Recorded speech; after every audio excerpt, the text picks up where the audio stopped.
하나님의 뜻으로 말미암아 그리스도 예수의 사도된 바울은 에베소에 있는 성도들과 그리스도 예수 안에 있는 신실한 자들에게 편지하노니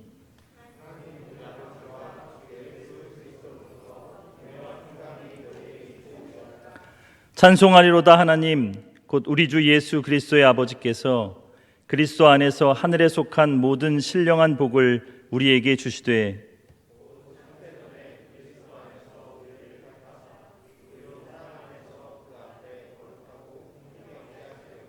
그 깊으신 뜻대로 우리를 예정하사 예수 그리스도로 말미암아 자기의 아들들이 되게 하셨으니 이는 그가 사랑하시는 자 안에서 우리에게 거저 주시는 바 그의 은혜의 영광을 찬송하게 하려는 것이라.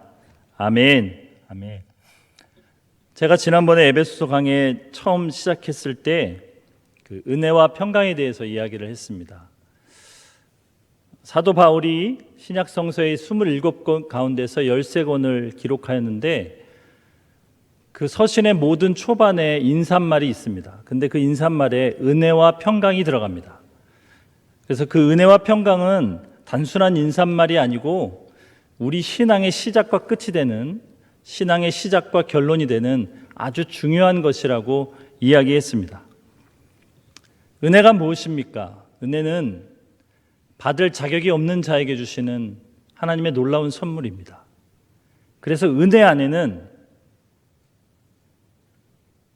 숨어 있는 것이 있습니다. 우리가 바로 필연적 죄인이라는 사실입니다. 여러분, 필연적 죄인이라는 사실은 우리가 어떠한 노력을 하던, 어떠한 애를 쓰던, 어떤 상태에 있던 결국은 죄를 짓는 존재라는 뜻입니다. 하나님을 알지도 못했고 하나님을 바라지도 않았고 하나님을 대적했고 하나님과 원수되었던 우리가 하나님의 은혜를 받기 시작합니다. 그래서 시작된 것이 믿음입니다. 그래서 믿음은 우리 안에서 생긴 것이 아닙니다. 믿음은 우리 밖에서 들어온 것입니다. 여러분이 하나님의 말씀을 들었을 때, 성경에 대한 이야기를 들었을 때, 하나님에 대한 설교를 들었을 때 여러분이 지식적으로 그것을 받아들이는 것 자체가 여러분 안에서 하나님께서 믿음을 시작하고 계시다는 증거입니다. 그 누구도 하나님의 말씀을 받아들일 수가 없습니다. 왜냐하면 인간은 그 스스로가 신이기 때문입니다. 나밖에 모르는 인간이 그 안에 나 대신에 주님을 집어넣는다는 것은 기적 가운데 하나입니다. 그 은혜를 시작하신 하나님께서 우리를 평강 가운데 이끌어 주신다는 것이 우리 성경의 놀라운 증언입니다. 평강이라 하면 원수되었던 사이, 죽음의 결투를 하던 두 사이가 극적으로 화해하는 것을 말합니다. 이 화해를 넘어서 서로 악수하고 오히려 얼싸안는 단계를 평강이라고 얘기합니다. 성경에선. 세상에서의 평강은 돈이 많아서 풍족함을 누리고 두려움이 없고 안락한 것을 평강이라고 하겠죠.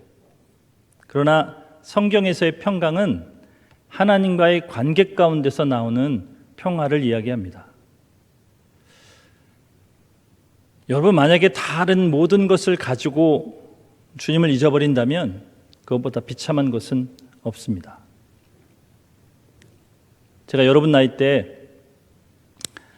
여러분을 바라보니까 세월이 참 빠르긴 하군요. 제가 여러분 나이 때 한참 젊다고 생각됐던 그때 제가 믿던 하나님, 제가 믿는 신앙은 저에게 별로 도움이 되지 않는다고 했던 그때 19살부터 찬양 인도를 하고 교회에서 살았던 제가 모태신앙으로 성경을 많이 안다고 자랑했던 제가 정말 절망과 어려움 가운데 만났을 때, 큰 아픔을 겪게 됐을 때 신앙이랑 믿음이 별로 저에게 도움이 된다고 생각하지 못했습니다.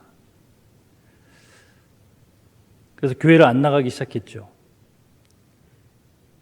제 계산으로, 제 머리로, 제 능력으로, 제가 가진 것으로 어떻게든 그 상황을 극복해 보려고 했습니다.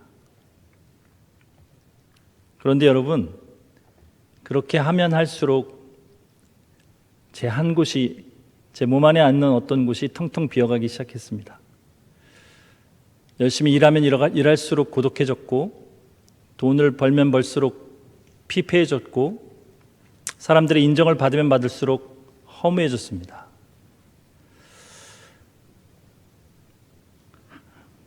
죄는 다른 것을 무너뜨리는 게 아니고 하나님과 우리의 관계를 무너뜨립니다.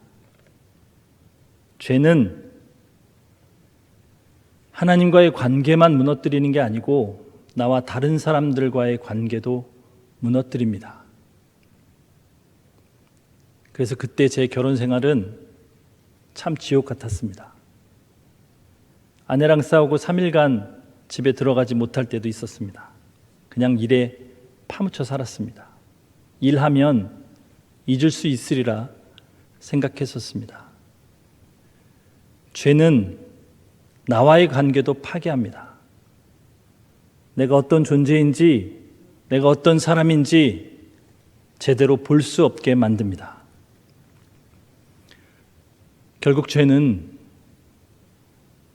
우리 인생을 파멸의 길로 몰아가는 것이 죄의 역할입니다. 여러분과 제가 뭘 얼마나 죄를 지었겠어요? 누구 죽여보신 적 있으세요? 사기를 크게 쳐보신 적 있으세요? 멀쩡한 사람을 서울 사람 같이 생겼다고 두들겨 패신 적 있으세요? 제가 군대에서 그렇게 맞아가지고 제가 서울 출신인데 서울 사람처럼 생겼다고 한참 두들겨 맞았거든요. 그런 적 없으시죠? 그런데 왜 여러분과 제가 죄인입니까? 여러분과 제가 저절로 하나님과의 관계를 유지하려고 하지 않는 것 자체가 죄인이란 뜻이고, 나 혼자 있을 땐 괜찮은데 다른 사람과 내가 있으면 내가 모든 사람에게 뛰어난 존재여야 되고, 나는 맞고 다른 사람이 틀리다고 느껴지는 것이 여러분과 제가 죄인이라는 뜻이고, 내가 나의 모습을 바라보며 하나님이 만들어주신 나를 나로 바라보지 못하고 나 아닌 또 다른 나, 다른 사람이 인정해 줄 나, 다른 사람이 흠모할 나를 나로 목표 삼고 그 나로 나를 바꿔가려고 애쓰는 불쌍한 나의 모습이 우리가 죄인이라는 증거입니다. 그런 우리를 하나님께서 평강으로 이끌어 주십니다. 평강으로 이끌어 주신다는 이야기는 하나님께서 우리의 아버지가 되어 주신다는 것이 성경의 증언입니다. 우리 2절 한번 같이 읽어볼까요?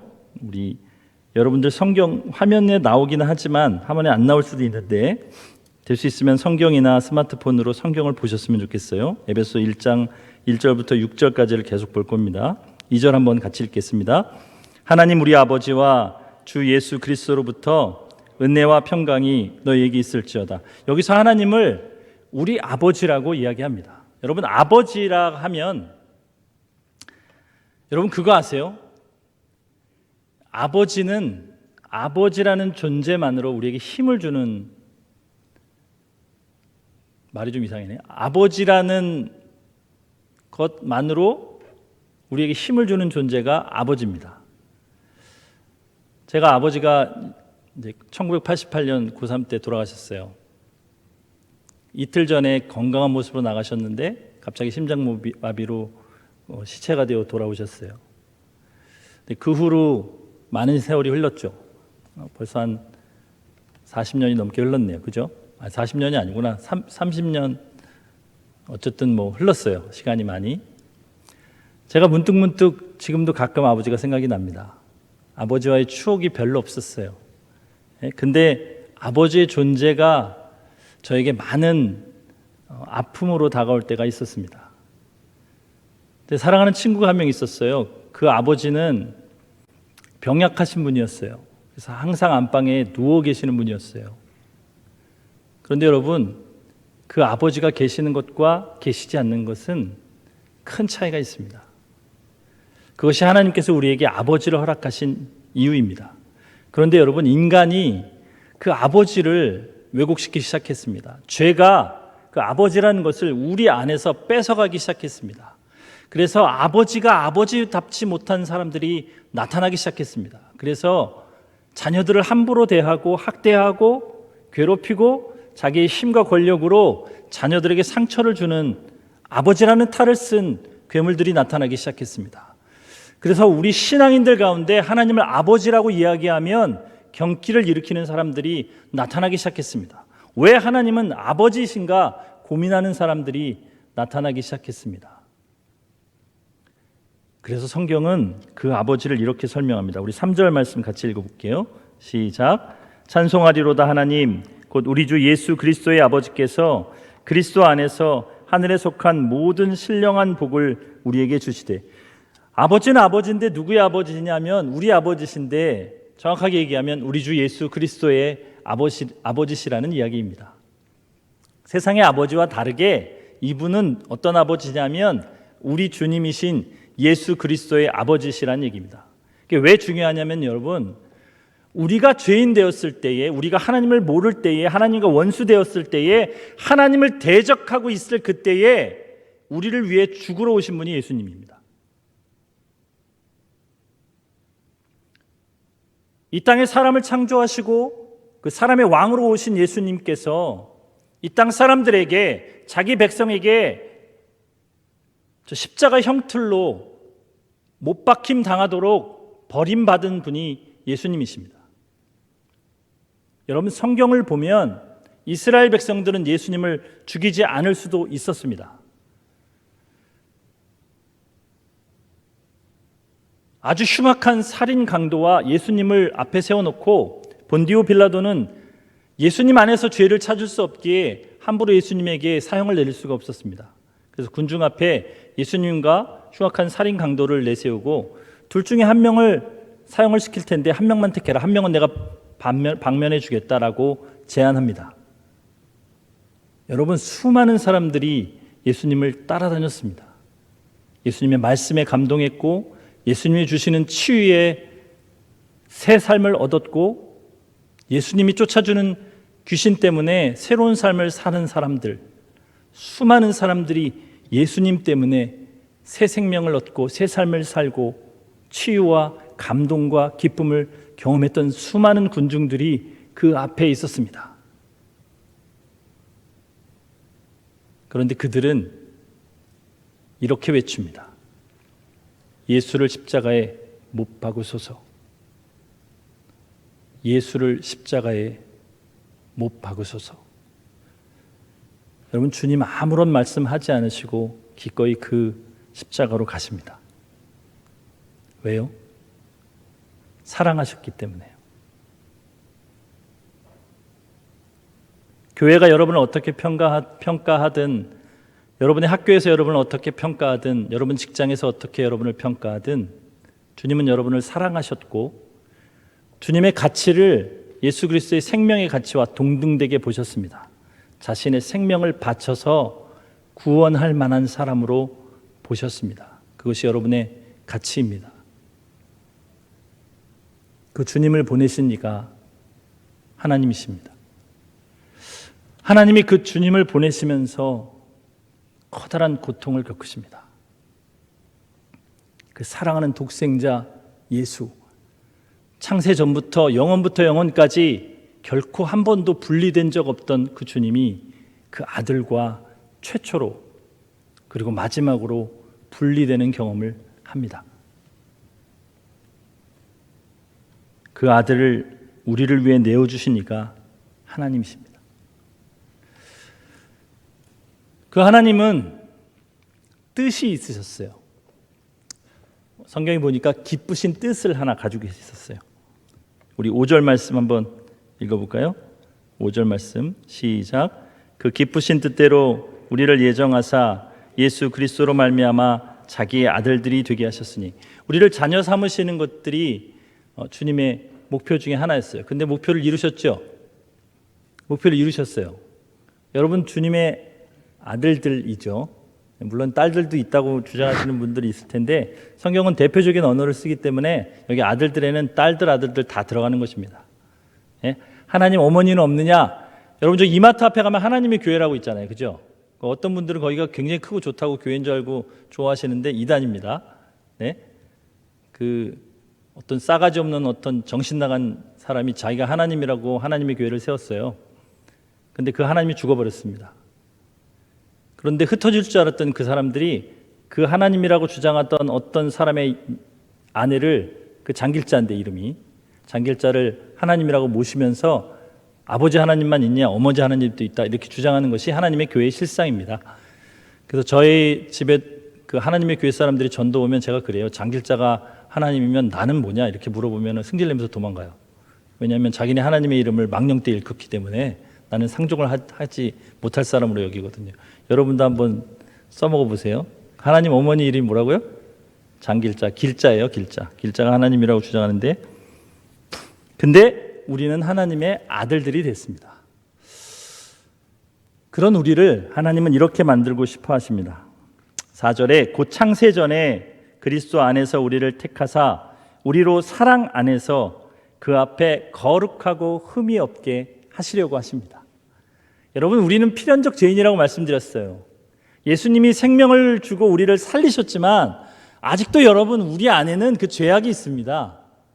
예? 왜 예수님이 지나가는 여자를 보고 마음에 음행을 품으면 그건 간음이라고 얘기했겠어요? 그죠? 아름다운 여자가 그것도 노출이 심한 옷을 입고 쓱 지나가면 남자들은 어떻게 된다고요? 이렇게 쓱 쳐다보면서 안에서 이렇게 꿈틀꿈틀 뭔가 올라온다는 거죠. 그죠? 그런 존재라는 거예요. 여자도 마찬가지예요. 여자는 저는 여자는 다를 줄 알았더니 여자도 똑같더라고요. 아주 잘생긴 남자가 이렇게 지나가면 정신을 못 차리더라고요. 남편이고 자식이고 다 팽개치고 쫓아가는 부류더라고요. 똑같아요. 남자랑 여자랑. 왜 그래요? 우리는 죄인이니까.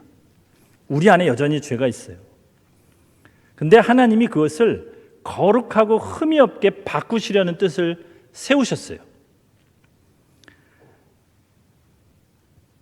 그게 하나님의 뜻인데, 하나님이 우리를 향한 그 뜻을 이루시기 위해서 성경은 하나님의 뜻대로 살아라, 성령을 따라 살아라 이렇게 이야기하시는 거예요. 그죠? 근데 이제 저랑 여러분이 이제 착각하는 것들이 하나 있어요. 제가 이제 작년부 새벽기도 때 이 설교를 잠깐 했었는데, 우리는 하나님의 뜻 그러면 아주 거창하게 생각을 합니다. 예를 들어서 우리 교회에 견우진이라는 청년이 있어요. 여러분 잘 모르시겠지만 견우진이라는 청년이 있어요. 이제 공개적으로 방송에 나가는 거죠, 이제. 근데 이 청년이 고민을 해요. 신학을 갈 것이냐, 의사가 될 것이냐, 음악을 할 것이냐. 여러분이 중대한 선택의 기로 앞에 섰을 때 하나님이 어떻게 해주셨으면 좋을까요? 여러분 어떻게 했으면 좋겠어요? 예? 꿈에 딱 나타나셔가지고 의사가 되거라 이렇게 얘기하면 얼마나 좋겠어요, 그죠? 아니면 막 간절히 그냥 금식 기도하고 기도할 때 하나님이 음성으로 야, 넌 목사가 돼야지 이렇게 얘기하면 얼마나 좋겠어요, 그죠? 여러분 그거 경험하신 적 있으세요? 저는요 한 번도 없어가지고 이 고생을 하고 있었잖아요. 예? 젊었을 때 얼마나 방황하고 고생했는지 몰라요. 아니 남들은 다 응답을 받는다는데, 그리고 제가 그 응답 받았던 사람 다 취재해봤더니 사실은 그 응답이 아니더라고요. 어떤 정신 나간 응답도 있었어요. 제가 결혼해가지고 애가 둘인데 어떤 자매가 찬양팀이었는데 저보고 결혼하자고 하나님 응답하셨다고. 그래서 네 하나님만 그렇게 응답하시면 나는 내 하나님은 왜 그런 응답을 안 하시냐? 난 애가 둘이다. 그랬더니 깜짝 놀라서 가더라고요. 예? 무슨 말씀인지 아시죠? 대부분의 사람들이 하나님의 응답을 받았다고 주장하는 것들이 자기 안에서 강한 열망을 가지고, 강한 욕구를 가지고, 강한 욕심을 가지고 계속해서 그것을 꿈꾸다가 그것을 환상 중에 꿈에 어떤 이상한 음성으로 듣고 그것을 하나님의 뜻이라고 주장하면서 그것을 하나님이 하라고 하셨기 때문에 라고 정당화하면서 합니다. 그러면 여러분 막을 방법이 없어요. 그런 사람들은. 그렇잖아요. 정공원 형제가 여기서 갑자기 하나님의 뜻으로 저 목사님 끌어내리고 저보고 설교하랍니다 이렇게 주장하면 누가 그걸 막겠어요? 하나님의 뜻이라는데. 아무도 막을 방법이 없어요. 그러니까 하나님의 뜻이라고 주장하는 순간 우리 모두는 그 하나님 앞에 복종해야 되는 존재가 돼버리는 거예요. 근데 성경을 보면 그런 이야기가 많이 있지만 그건 아주 특별한 경우라고 이야기합니다. 아주 특별한 경우. 어떤 경우냐면요, 하나님께서 생명을 구원하시려고 하는데 도저히 인간의 방법으로는, 자연의 법칙으로는 할 수 없을 그때에 하나님이 사용하시는 것입니다. 그러면 우리가 지금 살아가는 21세기 일상적인 삶에서는 그런 일이 없다고 보셔야 돼요. 예? 그 놀라운 특별한 일이. 그리고 여러분, 우리는 하나님의 뜻을 어떻게 생각하냐면 저 미래에 하나님께서 우리의 인생의 길을 기가 막히게 만들어 놓으시고, 그죠? 하나님 우리 인생의 길을 이상하게 만들어 놓으시진 않았을 거 아니에요, 그죠? 아주 멋들어지게 우리 각각의 인생을 하나님이 계획을 해 놓으시고, 그리고 그 계획을 우리로 좀 알아맞혀봐, 이렇게 얘기하시는 분으로 우리는 착각하고 있어요. 그렇지 않아요? 여러분 하나님의 뜻을 알려고 많이 노력하죠? 예? 나의 인생을 향한 하나님의 계획은 무엇인가? 하나님 안에서 비전을 가져라. 막 목사님이 막 얘기하면은 막 나는 비전이 없는데 막 있는 것처럼 막 그러잖아요, 그죠? 저도 많이 그랬거든요. 꿈을 가져라. 막 꿈이 없는데 막 꿈이 있는 것처럼 막 생각해내고, 그죠? 나는 뭘 하면 제일 좋을까? 예? 그러면서도 돈을 좀 많이 벌 수 있는 걸, 사람들에게 인정받을 거, 이런 걸 잘 다 생각해가면서 이야기를 하잖아요. 여러분, 하나님이 우리의 인생을 아름답게 뭔가 계획해 놓으시고 그것을 숨겨 놓으신 다음에 우리한테 그것을 찾나 못 찾나 보자, 이렇게 말씀하시는 분이실까요? 그리고 만약에 우리가 그 길을 잘 못 찾아가지고 엄한 데로 가면 우리로 하여금 벌을 내리시고 징계를 하시고 책망을 하시고 막 부러뜨리시고, 어떤 분은 막 그런다면 교통사고를 내기도 하고 막 암을 주고 막 그런다고 막 간증하는 사람들 나와서 보셨죠? 들으셨죠? 예. 그런 하나님일까요? 여러분, 성경을 조금만 좀 보시고 생각하면서 한번 좀 보세요. 자기의 생명을 우리에게 내어주신 그 하나님이 그렇게 하실까요? 이거랑 똑같아요, 여러분. 제가 우리 딸 세별이가 아주 어릴 때 숨바꼭질을 해요. 둘이에요. 집에서 해요. 그죠? 가위바위보. 그런데 이겨요. 왜냐하면 애들은 대부분 한 가지만 내잖아요. 그죠? 이걸 내거나 이게 잘 안 되니까, 손가락이. 그러면 제가 이겨요. 그럼 이제 우리 딸이 술래예요. 그럼 제가 숨어요. 숨을 때 어떻게 숨을까요? 머리만 숨어요, 이렇게. 머리만 숨으면 어떻게 해요? 애기가 금방 찾죠? 아빠 찾았다! 그러면 어떻게 돼요? 애기가 엄청 좋아하죠. 지가 찾았다고. 지가 아빠를 찾았다고 막 엄청 행복해해요. 그게 숨바꼭질이에요, 그죠? 그래야 애기도 행복하고 저도 행복하죠, 그죠? 근데 어느 날 제가 숨었는데 애가 절대 찾을 수 없는 곳에 숨었어요. 그리고 소리도 내지 않아. 그리고 반나절이 지나가고 있어요. 어떻게 됐겠어요? 그 숨바꼭질이 아니라 공포가 되죠. 예? 애가 울고불고 난리가 나겠죠. 여러분, 하나님의 뜻을 그렇게 생각하시면 하나님이 이렇게 하시는 거예요. 여러분과 제게 하나님이 그 놀라운 뜻을 만들어 놓으시고 그걸 숨기시고 밝히지 않으시고 알려주시지 않는 하나님이라면 숨바꼭질을 공포로 만드는 그 못된 아버지와 같은 거예요.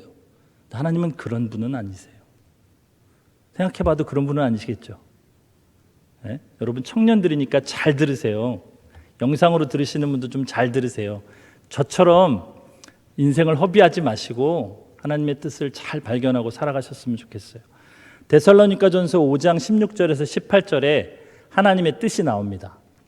데살로니가전서 5장 16절에서 18절에 뭐라고 나오냐? 항상 기뻐하라, 쉬지 말고 기도하라, 범사에 감사하라, 이는 그리스도 예수 안에서 너희를 향하신 하나님의 뜻이니라, 이렇게 나와요. 다 아시죠? 교회 안에서 태어나서 주일학교 교육을 받으신 분들은 아주 잘 아는 성경 구절이에요. 그죠? 그래서 어떻게 살아야 돼요, 여러분? 항상 기뻐하고, 그죠? 근데 항상 기뻐하는 일만 생기던가요? 앞에 뭐가 붙었어요? 이게 항상이 안 붙어 있으면 기뻐하라 그러면 이제 기뻐하면 되는데, 이게 앞에 뭐가 붙었어요? 항상. 여러분, 남자한테 차였어. 가림자매가 남자한테 차였어요. 기뻐할 일이에요? 그때 기뻐하면 어떻게 돼요? 그 미친 여의 니은이 되겠죠, 그죠? 무슨 말인지 아시죠? 네, 항상 기뻐할 수가 없어요. 그럼 두 번째는 쉬지 말고 기도하라. 할 수 있어요? 쉬지 말고 어떻게 기도합니까? 네? 우리는 그 인체가 그 작용을 하기 때문에 화장실도 가야 되고 물도 먹어야 되고 밥도 먹어야 되고 잠도 자야 되는데 어떻게 쉬지 말고 기도합니까? 가능합니까? 그럼 범사에 감사하는 건요. 그래서 어떤 분이 책을 내셨죠? 범사에 감사 그래가지고 그분은 어떻게 하신대요? 아주 사소한 것만 생기면 다 감사하신다잖아요, 그죠?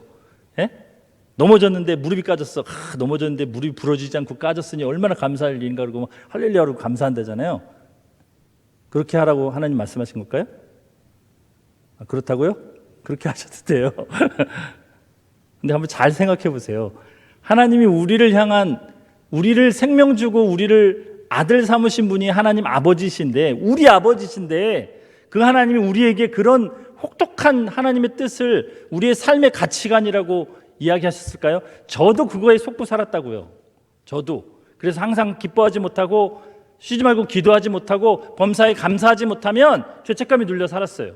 나 하루에 기도 얼마밖에 못하는데, 감사가 잘 안 나오고 불평불만이 나오는데, 기쁨은커녕 분노가 화내는 것도 많고 슬퍼할 일이 더 많은데,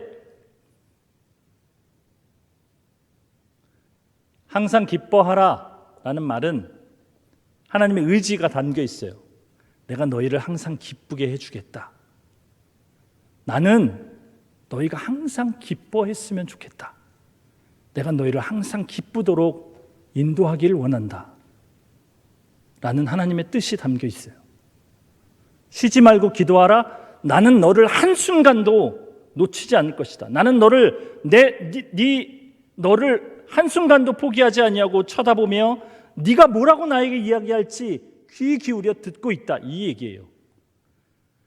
여러분 혹시 한숨의 기도에 응답 받아보신 적 있으세요?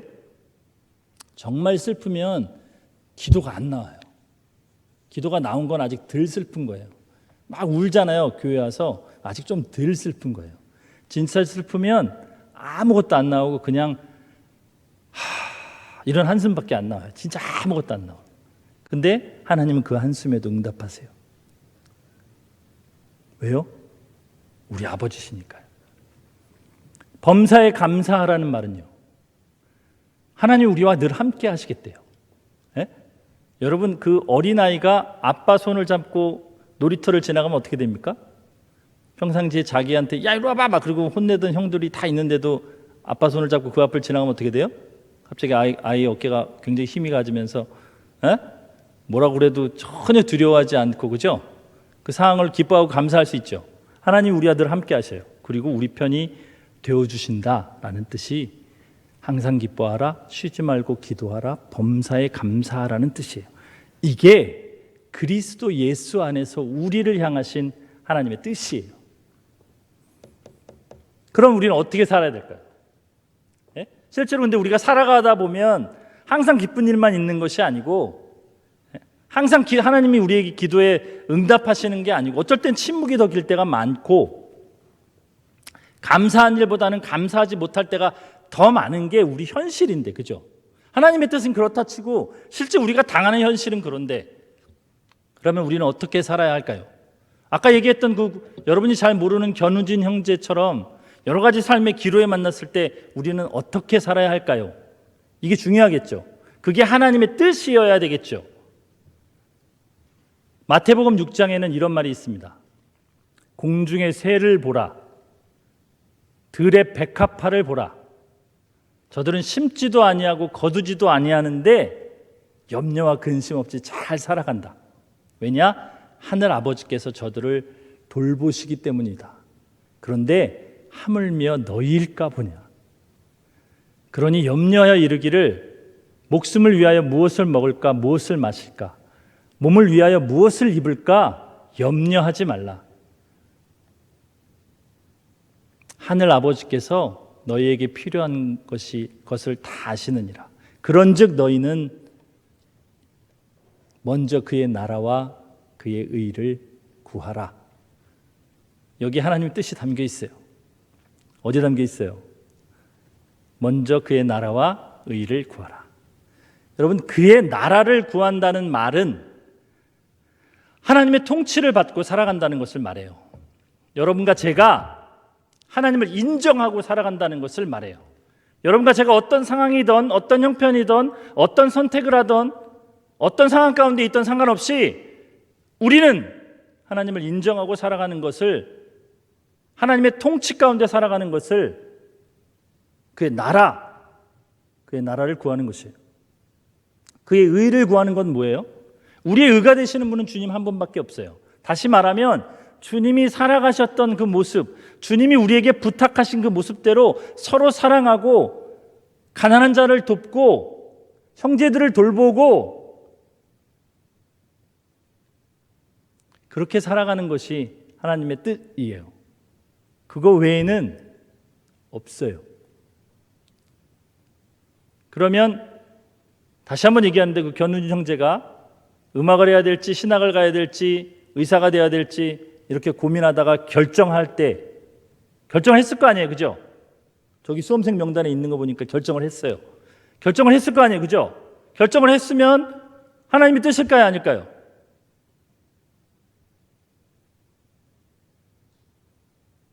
결정을 했어요. 세 가지 중에 하나를. 하나님 뜻이 아니에요. 에? 하나님 뜻이 되는 거죠. 왜요? 하나님이 만약에 견우진 형제가 하나님을 인정하고 하나님의 뜻을 따라 살아가기로 작정한 상태에서 내가 자유롭게 그 중에 한 가지를 선택한다면 하나님은 그것을 그 다음부터는 하나님의 뜻으로 여기시고 그 선택에 축복하시기 시작한다는 것이 성경이 가르치는 하나님의 뜻이에요. 우리로 하여금 자유롭게 선택하고 판단하고 살아가도록 우리에게 이성을 주셨어요. 여러분이 자유롭게 삶을 선택하고 살아가도록 이 남자랑 결혼해야 될까? 저 남자랑 결혼해야 될까? 집을 사야 될까? 전세를 얻어야 될까? 월세를 얻어야 될까? 자동차를 사야 될까? 렌탈을 해야 될까? 양일교회를 나와야 되나 말아야 되나? 청년 예배를 나올까? 대예배를 나올까? 여러 가지 선택을 할 때 여러분이 그 판단의 기준 한복판에 하나님이 있다면, 예수 그리스도가 있다면 여러분의 선택이 무엇이든 하나님은 그것을 존중하시고 축복하시겠다는 것이 성경이 가리키는 하나님의 뜻입니다. 그러니 여러분 마음껏 좀 사셨으면 좋겠어요. 우리 딸이 지금 온라인으로 보고 있을 건데 우리 딸을 요즘에 많이 좋아졌기 때문에 제가 이런 예화를 하는데 집에 가면 또 막 중얼중얼 하겠죠. 제일 가슴 아플 때가 언제냐면 여러분 뭘 해보려고 하지 않을 때예요. 난 이래서 안 돼, 난 저래서 안 될 거야, 난 저래서 안 돼, 우리 가정 형편이 이래서 안 돼 라고 하면서 아무것도 하지 않으려고 할 때예요. 제가 보기엔 그렇지 않은데, 제가 보기엔 누구보다도 예쁜데, 제가 보기엔 누구보다도 괜찮은데, 제가 보기엔 누구보다도 은사가 있는 것 같은데, 그런데 자기의 그것을 활용하지 않고 발휘하지 않고 그냥 주저앉아 있으면서 전전긍긍하는 그 모습을 아빠의 심장으로 바라볼 때 얼마나 가슴 아픈지 아세요, 여러분? 하나님, 우리 아버지께서 여러분을 바라보실 때 여러분, 우리 삶은 겨우 100년밖에 안 돼요. 100년 동안 여러분이 뭘 해보면 얼마나 해보실 수 있겠어요? 여러분 지금 20대, 30대 때 그런 걸 안 해보시면 언제 하시겠어요?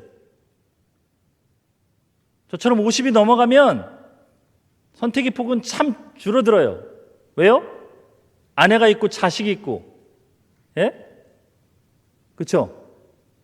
생계도 있고 제 몸도 많이 쇠약해지기 시작하고. 그러면 20, 30대 때는, 여러분 20, 30대 때는 그렇지 않잖아요. 여러분이 홀로 독립해서 살아갈 수도 있잖아요. 여러분 마음껏 여러분 안에서 뜻과 계획을 세우시고 자유롭게 살아가 보세요. 그리스도인답게 살아가 보세요.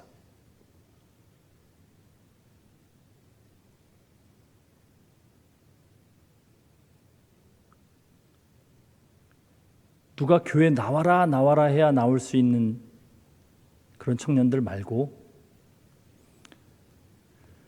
예배 드려라 드려라 했을 때 억지로 앉아서 몸을 비비꼬고 힘들어 죽겠다고 그 자리에 앉아 있다가 끝나면 드디어 나의 의무를 다했다고 해방감을 느끼는 그런 신앙생활 말고,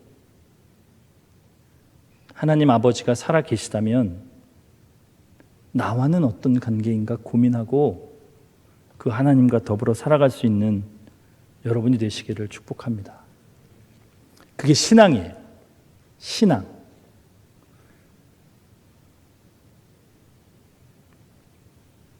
신앙은 굉장히 힘이 있습니다. 신앙은 절망의 한복판에서 꿈을 꾸게 합니다. 신앙은 죽음 앞에서도 겁이 없습니다. 신앙은 계속 실패하는데도 도전하게 합니다. 신앙은 100번 넘어져도 101번 일어나게 합니다. 그게 신앙이에요. 왜요? 우리에게는 하늘 아버지가 계시니까요. 예? 세상 사람들은 돈이나 어떤 지식이나 인맥이나 권력이나 어떤 것으로 사람을 평가하지만 주님은 우리를 그렇게 평가하시지 않습니다. 여러분, 우리가 100년 평생을 살아가면서 아무것도 이루지 못하는 어떤 삶을 살았다 할지라도 주님은 그 삶을 가치로 여기십니다. 하나님 안에, 예수 그리스도 안에 살아간다면요, 우리 안에 믿음이 있다면요. 그런데 여러분, 믿음을 가지려면, 믿음이 계속해서 우리 삶에서 역사하려면 저처럼 삶의 어려운 일을 만났을 때 무너지지 않고 계속 하나님의 뜻을 따라 도전하고 다시 일어서고 다시 일어설 수 있으려면 여러분에게는 하나님의 말씀에 대한 지식, 하나님에 대한 지식, 그게 반드시 필요해요. 그냥 머릿속에 들어있는 그 지식이 아니라 내 삶에서 입증되어지는 지식이 여러분에겐 필요해요. 그래서 그것을 갈구하셔야 되고 그것을 배우셔야 돼요. 성경 공부하자라고 하면은 그 때문에 하는 거예요. 질문해라 하는 거는 그 때문에 하는 거예요. 여러분, 우리들이 가르치는 것, 목사들이 가르치는 것, 전사님들이 가르치는 걸 여러분이 듣고 그냥 그런갑다 하고 넘어가면 여러분과 저에게는 아무런 발전이 없어요. 근데 여러분이 질문하기 시작하면, 목사가 당황하고 전사가 당황하기 시작하면 여러분 놀라운 비밀이 한꺼풀씩 벗겨질 거예요. 그렇지 않아요? 예? 저도 공부해서 여러분에게 가르치는 걸 거 아니에요. 저도 이거 에베소 1장 1절부터 6절 이거 여러분 가르치려고, 이거 한 30분 이야기하려고 저는 일주일 내내 공부해요. 그래서 30분 가르치는 거예요. 이게 다 공부한 게 어디로 간지 잘 모르겠어요. 저도. 예? 엄청나게 공부를 하는데 막상 얘기해보면 이렇게 나오니, 예? 그죠? 왜 그래요? 여러분에게 그 지식이 실제가 되지 않으면 아무 의미가 없어요. 여러분, 제가 그랬잖아요. 신학책도 많이 읽고 종교에 대해서 굉장히 많이 알아도 소용이 없어요. 나의 실제, 나의 삶과 관계가 있어야 돼요. 그냥 그저 그러려니 하고 넘어가시면 안 돼요. 예? 무슨 말인지 아세요? 내가 왜 죄인이에요 하고 대들어야 돼요. 예배를 안 드리면 안 됩니까? 코로나가 이렇게 심한데 꼭 예배 드려야 됩니까? 이렇게 하셔야 돼요. 여러분, 그래야 여러분의 신앙이 한 단계 한 단계 넘어가는 거예요.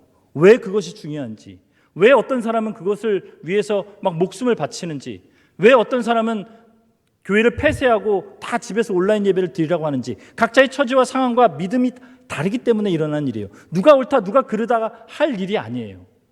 그런데 여러분은 어때요? 여러분은 어떠냐고요? 여러분이 더 중요하잖아요. 나와 하나님의 관계가 중요하잖아요. 그 후에 우리가 있는 거예요. 여러분, 우리 교회 청년부가 굉장히 힘들고 지쳐있다라고 하면 여러분이 힘을 주셔야죠. 우리 교회 청년부가 누굽니까? 제가 여디디아의 일원이 됐어요. 저는 3주 전부터 여디디아예요. 여디디아가 힘내려면 어떻게 해야 돼요? 제가 힘내면 돼요. 여디디아가 흥미로워지려면 어떻게 해야 돼요? 제가 흥미로워지면 돼요. 여러분이 교회예요. 밖에 나갔을 땐 세상 사람들은 여러분을 교회로 봐요. 여러분의 교회의 대표로 본다고요. 여러분이 하는 말 하나, 여러분이 하는 행동 하나를 교회로 본다고요. 우리 교회 청년부를 바꿀 수 있는 사람들은 여러분이에요. 그러니 힘을 냅시다. 하늘 아버지께서 우리 아버지가 되어주십니다. 기도하겠습니다.